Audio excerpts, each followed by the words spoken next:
Bonjour tout le monde. Lundi 23 avril 2018, point bourse du jour. Les marchés américains ont terminé en baisse vendredi, plombés notamment par la poursuite d'une chute de valeurs technologiques.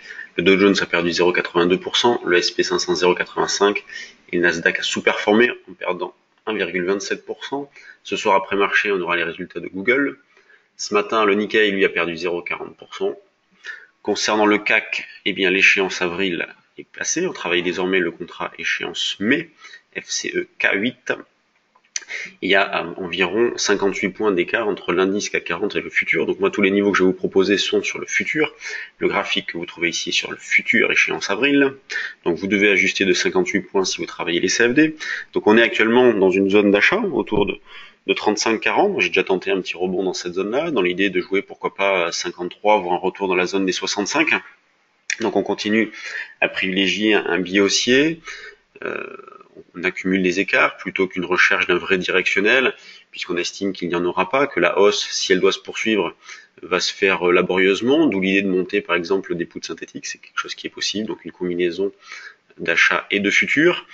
Donc on achète toujours un manque de visibilité, un manque d'initiative de la part des gestions, on voit vraiment pas grand chose sur les flux, mais les news sont favorables, voilà, il n'y a pas de perturbation particulière, donc la hausse peut se poursuivre aussi bizarrement qu'elle s'est fait depuis quelques jours.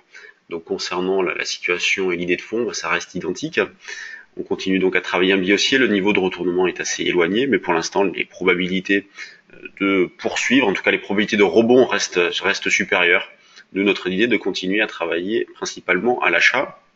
Vous pouvez également profiter d'une volatilité qui est extrêmement faible pour acheter des puts, pour ceux qui auraient du mal à acheter sur les niveaux de prix actuels, ce que je peux comprendre, soit monter du put synthétique, soit acheter des puts pour fermer des risques, fermer des positions.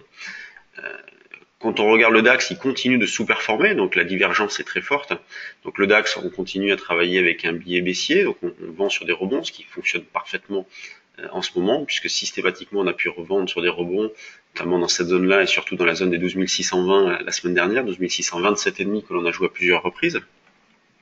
Quand on regarde du côté de l'euro-dollar, il se passe pas grand-chose. Il a retracé un petit peu vendredi, mais c'est pas bien méchant. Il tourne toujours autour des mêmes niveaux, autour des 1,23. Donc sur l'euro-dollar, on continue à privilégier un biais haussier, donc on achète sur des retracements.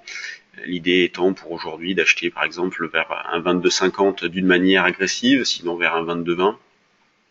Donc on continue pareil à accumuler des écarts. Il n'y a toujours pas beaucoup de visibilité sur l'euro-dollar non plus, donc voilà, on travaille avec un biais haussier.